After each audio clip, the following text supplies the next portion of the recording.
dia, essa é uma aula sobre insônia. Eu vou falar tudo sobre insônia, exceto o tratamento medicamentoso, que esse vai ter uma aula dedicada exclusivamente para o assunto. Em primeiro lugar, é importante a gente definir o que é insônia.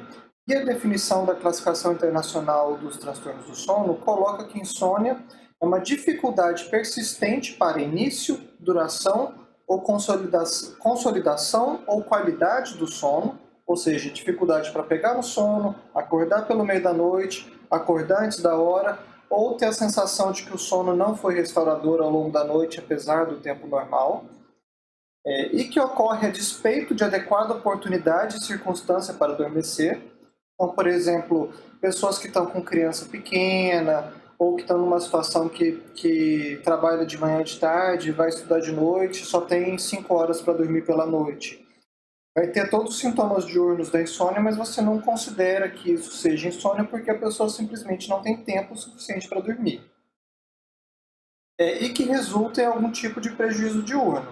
É muito fácil pensar nesses prejuízos, né? Basta a gente lembrar alguma noite mal dormida que a gente teve, no dia seguinte a gente fica cansado, irritado, sonolento, mais facilidade de cometer erros, mais mal-humorado, com dificuldade de concentração, de memória, etc. Bom, alguns conceitos importantes a respeito da insônia é de que, dependendo do referencial, a insônia vai ser tratada como um sintoma ou como um transtorno, como uma doença por si só.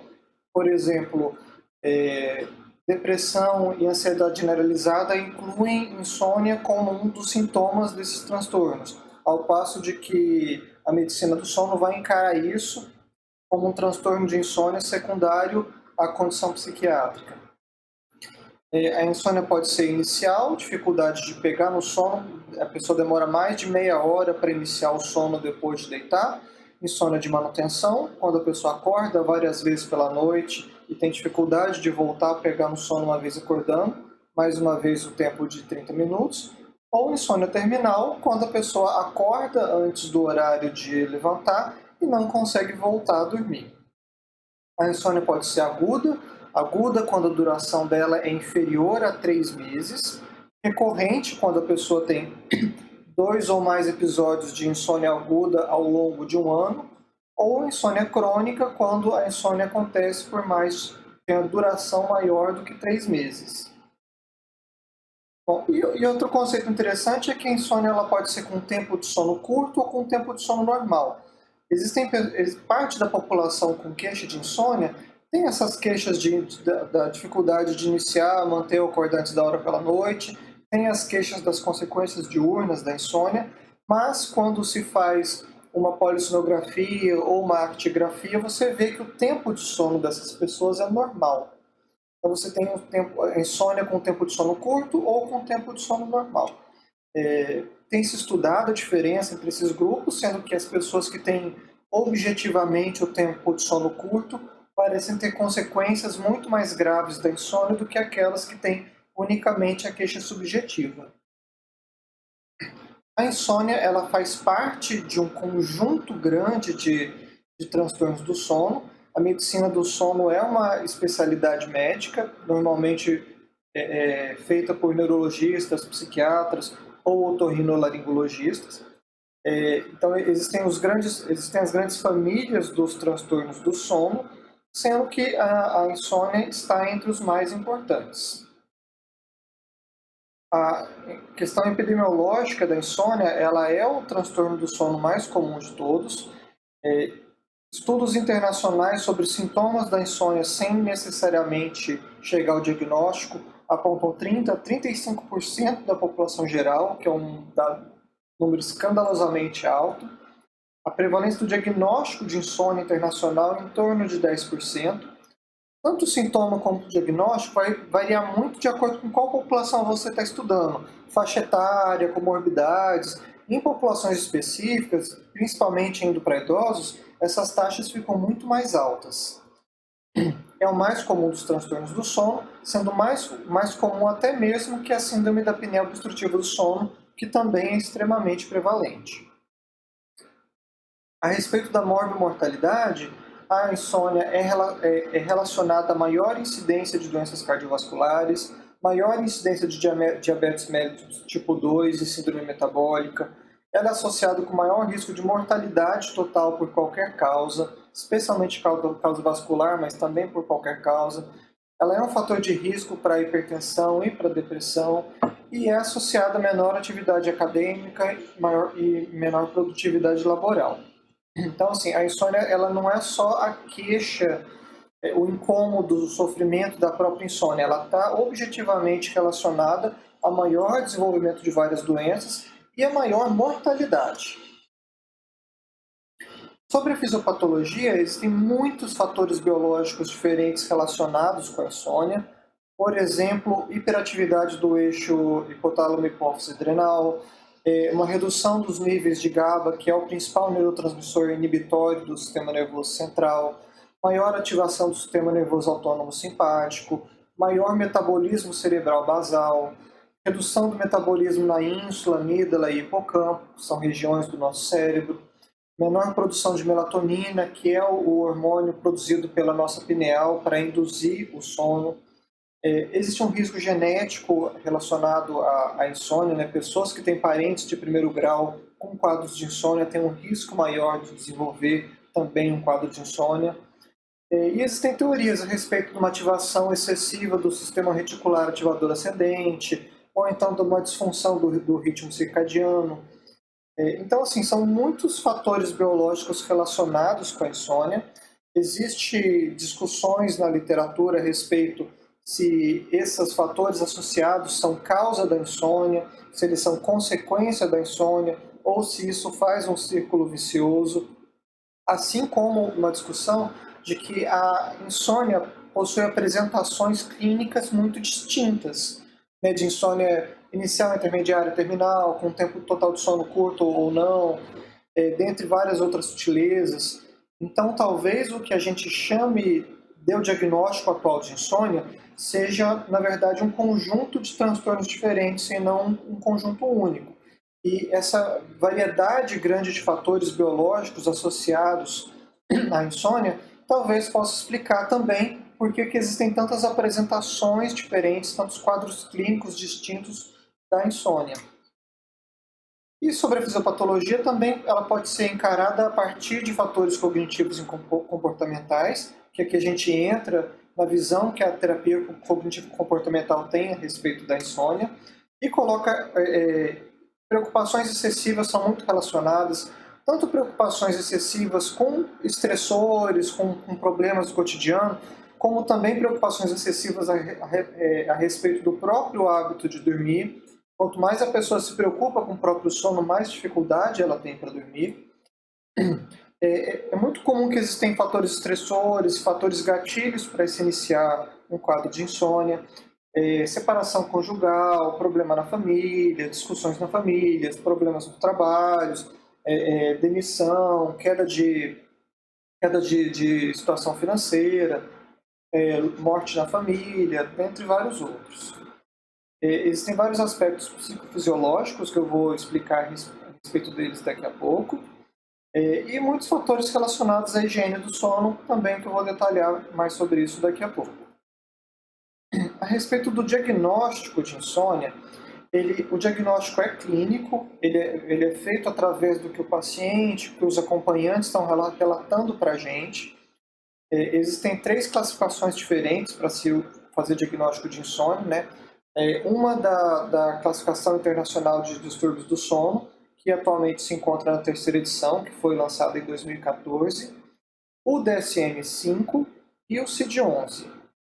Em qualquer uma delas, todos vão colocar que o diagnóstico é clínico e que não é necessário realizar polissonografia para o diagnóstico de insônia, assim como não é necessário outros exames complementares. A polissonografia e os exames complementares vão ser realizados no caso de insônias resistentes ao tratamento ou quando você tem suspeita de algum outro distúrbio do sono, este sim que possui indicação para a realização do exame. Pessoalmente, eu recomendo utilizar a Classificação Internacional dos Transtornos do Sono, já que é um manual focado especificamente para transtornos do sono, diferente do DSM, que vai ver todos os transtornos mentais, ou do CID, que vai abranger todas as doenças que existem. E a Classificação Internacional de Distúrbios do Sono coloca como primeiro critério para o diagnóstico o paciente ou cuidadores, pensando em crianças, né, cuidadores a gente vai pensar só na população infantil, em adultos vai ser o relato do paciente mesmo, relata um ou mais dos seguintes: dificuldade para iniciar, manter o sono ou acordar antes do horário desejado, e no caso de criança, resistência em ir para a cama no horário apropriado ou dificuldade para dormir sem intervenção dos cuidadores. Além da dificuldade noturna do sono, também vão acontecer sintomas diurnos de insônia. Então, o paciente ou os cuidadores relatam um ou mais dos seguintes. Então, por exemplo, fadiga, quando a gente dorme mal, a gente fica cansado, sem energia no dia seguinte. Prejuízo na atenção, concentração ou memória. Boa parte das queixas que as pessoas têm de memória é por conta de um sono de má qualidade ou insuficiente. Prejuízo acadêmico, ocupacional, social, familiar. Então, quando a pessoa tem um quadro de insônia, o aprendizado dela fica prejudicado, a produção no trabalho dela fica menor, e ela pode ter problemas de convívio com pares, convívio com familiares, com cônjuge, por estar mais cansada, mais irritada, mais sem energia. A irritabilidade, distúrbios do humor são os sintomas diurnos de insônia mais comuns. A sonolência diurna também vai ser muito comum, né? Dorme pouco de noite, fica com sono pelo dia. Hiperatividade, impulsividade ou agressividade, aqui pensando mais no público infantil do que no adulto, apesar de que isso também pode acontecer em adultos. Redução da energia e da iniciativa, propensão maior a erros e acidentes, principalmente por distração. Existem, inclusive, alguns estudos interessantes a respeito assim, do tempo total de sono pela noite e a propensão a acidente automobilístico. Um dos estudos colocava, por exemplo, assim, que cada hora perdida de sono equivale a dirigir com uma latinha e meia de cerveja. Então, assim, se você dirige depois de dormir uma noite muito mal dormida ou com poucas horas de sono, é como se você estivesse dirigindo embriagado no sentido de risco de acidente automobilístico. Bom, e preocupação ou insatisfação com o sono. Então você tem os sintomas, você tem a dificuldade noturna da insônia, os sintomas diurnos da insônia, e além disso, os sintomas não são melhor explicados por circunstâncias ou oportunidades adequadas para o sono. Por exemplo, quando a pessoa está com um bebê pequeno em casa, está num ambiente em que as pessoas ficam ouvindo música alta pela noite, fazendo barulho, a questão de você ter um ambiente silencioso, escuro, com temperatura adequada, e também situações em que a pessoa, por trabalhar e estudar, ou por ter uma carga horária de trabalho muito grande, simplesmente não tem tempo suficiente para dormir pela noite. Nessas situações, a pessoa pode ter todos os sintomas diurnos da insônia, mas a gente não faz o diagnóstico de insônia, porque os sintomas são decorrentes de um tempo total de sono insuficiente. Esses sintomas ocorrem 3 vezes ou mais por semana e ocorrem há pelo menos 3 meses, no caso da insônia crônica. O quadro também não é melhor explicado, aqui o F entra no diagnóstico diferencial, não é melhor explicado por outro transtorno do sono. Especialmente em situações em que a pessoa tem o tempo de sono normal e se queixa do sono de má qualidade, a pessoa dorme 8, 9 horas toda noite, não tem dificuldade de pegar no sono, não costuma acordar de noite, mas eu acordo como se não tivesse dormido, acordo como se o sono não rendeu nada. Esse tipo de situação é o que mais precisa ter atenção ao diagnóstico diferencial, com o movimento periódico dos membros, com a apneia obstrutiva do sono, que estão entre os principais diagnósticos diferenciais nessa situação. Bom, existem vários subtipos de insônia crônica. Na segunda edição da Classificação Internacional de Distúrbios do Sono, eles eram tipos de insônia, e na terceira edição eles passaram a ser subtipos, todos sobre o mesmo leque da insônia crônica. Esse agrupamento foi realizado por conta de que as características dos subtipos com muita frequência se sobrepõem. É difícil a pessoa ter um subtipo sozinho e mais nada. Geralmente ela tem várias características de vários deles. Por isso, a ideia de de agrupar em subtipos. Mas é interessante a gente conhecer os subtipos porque parte dos casos tem um quadro muito típico de um desses subtipos. Então, a insônia psicofisiológica, na classificação anterior, ela era o tipo mais comum de insônia junto com a insônia por má higiene do sono. A insônia psicofisiológica, ela acontece por uma ansiedade, por uma preocupação com o próprio sono. A pessoa fica muito ansiosa pela dificuldade de dormir, preocupada se vai conseguir dormir ou não. Ela pode desenvolver hábitos ruins, do tipo dormir antes do horário de dormir dela para ficar mais tempo na cama e ver se consegue pegar no sono na hora certa. Por estar muito preocupada com a própria insônia, ela vai ficar o efeito vai ser o contrário, ela vai ficar mais ativa, mais alerta, mais agitada quando for a hora de dormir, e aí vai ter mais dificuldade ainda de pegar no sono. É muito comum na insônia psicofisiológica o relato do sono superficial, de que a pessoa acorda por qualquer coisa, qualquer barulhinho incomoda, qualquer coceirinha, fica rolando várias vezes na cama para tentar achar a posição. E existe muita preocupação com as consequências da insônia, né? Eu tenho um monte de coisa para fazer amanhã, eu preciso estar descansado, então tenho que dormir bem hoje à noite, o que faz com que o sono piore mais ainda. E uma coisa curiosa que acontece na insônia psicofisiológica é que quando a pessoa não está tentando dormir, ou quando ela está num ambiente diferente, aí ela dorme com facilidade.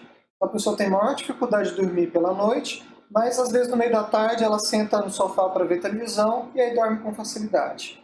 Ou então dorme de noite vendo o jornal e quando pula para a cama tem dificuldade de dormir. Bom, a insônia por má higiene do sono, ela acontece por conta de hábitos que prejudicam o sono. Então, existem muitos hábitos para a higiene do sono. Evitar consumo excessivo de cafeína, né? A literatura coloca em geral para não consumir mais que 400 miligramas de cafeína pelo dia, seja em café, energéticos, chá verde, chá mate, etc. Evitar refeições pesadas antes de dormir. Ter horários regulares para dormir e para acordar. Esse é um dos mais difíceis, né? Muita gente gosta de dormir e acordar mais tarde pelo final de semana. Na prática, fazendo isso todos os finais de semana, a gente está fazendo um jet lag, né? Que a gente tem uma facilidade muito maior de acostumar a dormir mais tarde do que mais cedo. Então você se acostuma com facilidade a dormir e acordar mais tarde no final de semana. Chega segunda-feira, você vai ter que dormir e acordar mais cedo e muito possivelmente vai ter uma insônia inicial. Então, ter horários regulares para dormir e para acordar, evitar dormir pelo dia. Isso tem alguma controvérsia na literatura, né? Os espanhóis defendem muito a siesta, né, de dormir meia horinha, mas mesmo quem defende o soninho pela tarde, fala para que esse sono seja de meia hora. Então, você dormir 1 hora ou mais pela tarde vai reduzir a pressão de sono pela noite e vai deixar o teu sono noturno com mais dificuldade para iniciar e para manter o sono pela noite. Depois da popularização da luz elétrica, outra coisa que mudou demais o nosso ritmo de sono é a popularização de dispositivos com tela, computador, celular, tablet, que tanta gente gosta tanto de ficar mexendo nesses dispositivos antes de dormir, e isso é uma das coisas que mais atrapalha o sono, por 2 motivos. Um deles é porque é um estímulo, você está mexendo no Facebook, no Instagram, no YouTube, no WhatsApp, seja o que quer que seja, é uma coisa muito estimulante. As redes sociais, elas são desenhadas de forma a prender muito a nossa atenção e tentar nos manter nela. Então isso é algo assim, o estímulo atrapalha a gente a dormir. E outra coisa é que quando a gente está observando uma fonte luminosa, seja televisão, celular, tablet, computador, a luz vai inibir a nossa produção endógena de melatonina e inibindo a produção de melatonina vai inibir o início do sono. A produção de melatonina é muito importante para ter o sono inicial, para induzir, para manter o sono pela noite, e observar dispositivos com luz própria vai atrapalhar o sono dessa forma também. Muitos dispositivos hoje têm aquele filtro de luz azul, com o objetivo justamente de evitar esse prejuízo. Até que ponto isso é efetivo ou não, não tem uma resposta definitiva se isso realmente funciona ou não. Tá? Então, essas são algumas das principais cuidados com higiene do sono. A insônia idiopática é aquela que é relacionada a um risco genético. Na insônia idiopática, geralmente a pessoa tem insônia desde a adolescência, às vezes até mesmo na infância. Tem vários casos na família, e é uma insônia crônica e que exige também tratamento crônico. A insônia paradoxal, essa é bem interessante porque é uma insônia em que a pessoa relata dificuldade para dormir ou para manter o sono pela noite. Geralmente a pessoa tem uma queixa muito intensa noturna, diz assim, eu deito na cama e não dormi um minuto a noite toda. Não tem muita queixa diurna de insônia, tem muita queixa de preocupação com sono pela noite, mas quando você vai conversar com um parceiro de cama, a pessoa fala, não, que é isso, doutor? O fulana dormiu a noite inteira, até roncou. E a própria pessoa fala, não dormi nada, eu tava deitado com o olho fechado, mas na verdade eu estava acordado a noite toda. E se fizer polissonografia e actigrafia, você vê que a pessoa dorme pela noite, mas ela não percebe que dormiu. Bom, a insônia comportamental da infância, essa daqui acontece por a criança e os cuidadores associarem o início do sono com uma série de coisas que vai atrapalhar o sono. O mais comum de todos é a criança acostumar a dormir no meio dos pais e aí não dorme quando vai para o próprio quarto, mas também pode acontecer da criança ser acostumada a dormir com uma série de rituais realizados pelos pais e se não faz esses rituais a criança não dorme. Insônia secundária transtorno mental, mais comum depressão e ansiedade, mas também pode acontecer por conta de vários outros transtornos mentais. Secundária condição médica geral, incluso aqui transtornos dolorosos que podem atrapalhar a pessoa pegando sono porque ela está com dor. Insônia secundária de substância, quando seja medicação, sejam drogas lícitas ou ilícitas, que atrapalham o sono pela noite. O próprio cigarro, por exemplo, ele é estimulante, ele pode atrapalhar, deixar uma dificuldade maior de iniciar e manter o sono pela noite. Então, são todos esses subtipos de insônia. A respeito da avaliação do paciente com queixa de insônia, é importante usar os critérios diagnósticos para definir se a pessoa tem mesmo diagnóstico de insônia ou não, avaliar os hábitos de higiene do sono daquela pessoa, que podem contribuir para causar ou para agravar a insônia.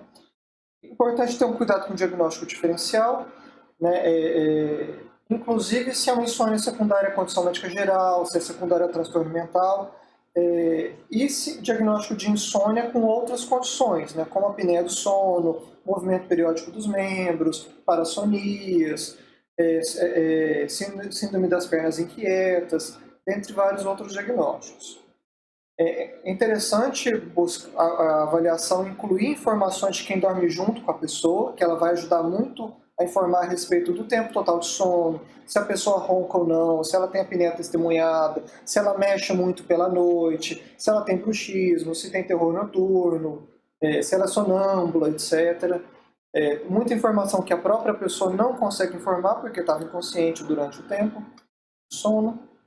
Como que é a evolução, se é crônico, se é agudo, se existem estressores contribuindo para o desenvolvimento daquela insônia, se tem fatores gatilhos que desencadearam a insônia, né, algum problema, algum estressor que aconteceu na vida da pessoa. Comorbidades, tanto psiquiátricas quanto clínicas. Uso de substâncias é muito importante. Algumas pessoas, inclusive, é muito comum que a pessoa comece a usar medicação por conta própria para tentar tratar a própria insônia, ou até mesmo fazer uso de bebida alcoólica para ajudar na indução do sono, que acaba mais atrapalhando do que ajudando.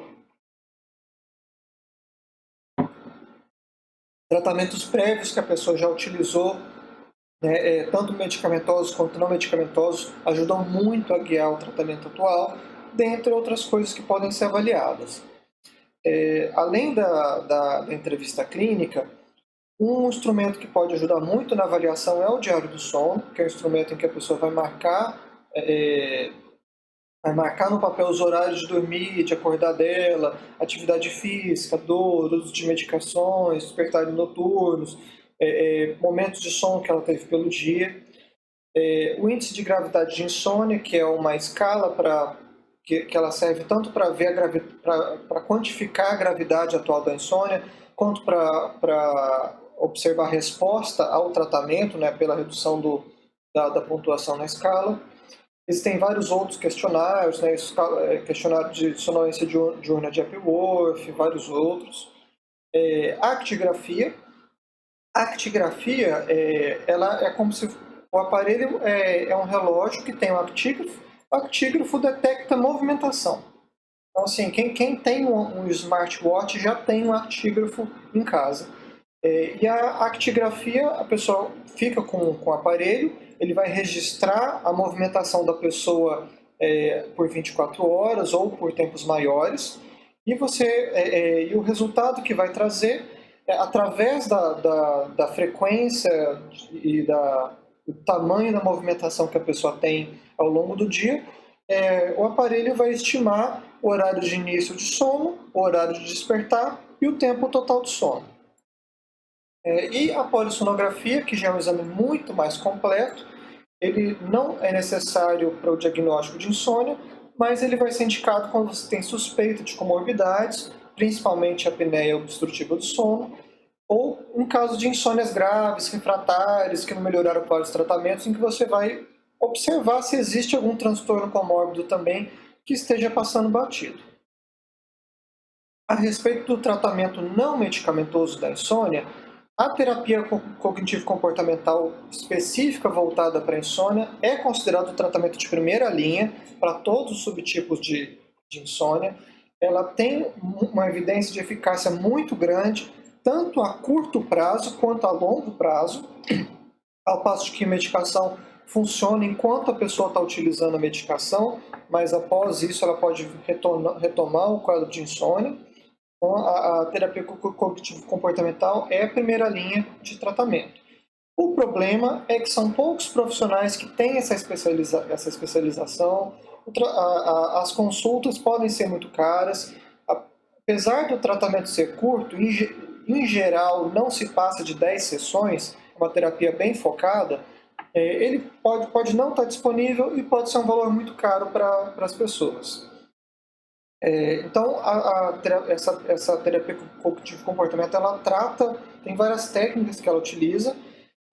Em primeiro lugar, as orientações a respeito de higiene do sono, que esse não precisa ser só psicólogo, qualquer médico pode e deve fazer as orientações de higiene do sono.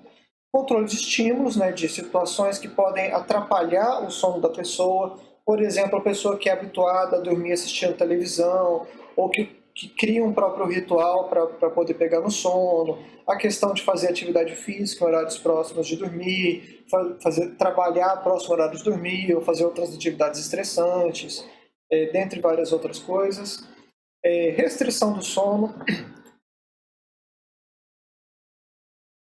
Essa é uma técnica que médico em geral deve evitar, mais para o psicólogo da TCCI fazer mesmo, em que você vai propositalmente restringir o tempo total de sono da pessoa para consolidar melhor o sono pela noite e aos poucos restaurando o tempo total de sono. Técnicas de relaxamento, né, de meditação antes da pessoa dormir. Técnicas cognitivas. Uma das minhas principais é uma intenção paradoxal em que a pessoa às vezes está com tanta raiva do próprio sono, está brigada com o próprio sono, de que ela fala assim, não, antes da uma da manhã eu não durmo de jeito nenhum. E aí o psicólogo vai falar, tá bom então você não pode dormir antes das 2 da manhã, tá proibido de dormir antes das 2. E a pessoa volta falando, ela dormia às 11 horas. Por causa que, tirando aquela briga que ela tinha com a insônia, ela consegue dormir. Mas isso é só para o psicólogo aplicar, não é para médicos profissionais que não têm a especialização em TCC e não devem fazer intenção paradoxal para a insônia. Então, a orientação sobre higiene do sono, que todos nós devemos fazer.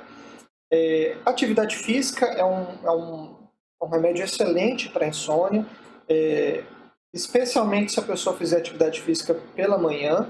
Fazer atividade física próximo ao horário de dormir pode atrapalhar. E atividade física, sim, a gente fala muito a respeito de caminhada, mas atividade física tem que ser o que a pessoa tem maior afinidade. Se ela gosta de nadar, vai nadar. Se gosta de fazer bicicleta, vai pedalar. Gosta de academia, vai malhar. Gosta de dança, vai dançar. Gosta de luta, vai lutar. E por aí vai. Se a pessoa não gosta de nenhuma atividade física, o que for menos insuportável para ela. E a atividade física aeróbica, em geral, tende a ter benefícios para a saúde maiores do que a atividade física anaeróbica. Bom, o Mindfulness ele tem crescido muito, tanto para o cuidado com vários transtornos mentais, mas também para a insônia, com resultados positivos. Não é todo mundo que consegue fazer as técnicas do Mindfulness, mas quem consegue tem um aproveitamento muito grande. Dentre várias outras formas de tratamento não medicamentoso, né? Meditação, aromaterapia, vários outros. Bom, o tratamento medicamentoso da insônia vai ser em uma aula separada só para esse assunto, já que é um assunto muito extenso, as medicações utilizadas para insônia.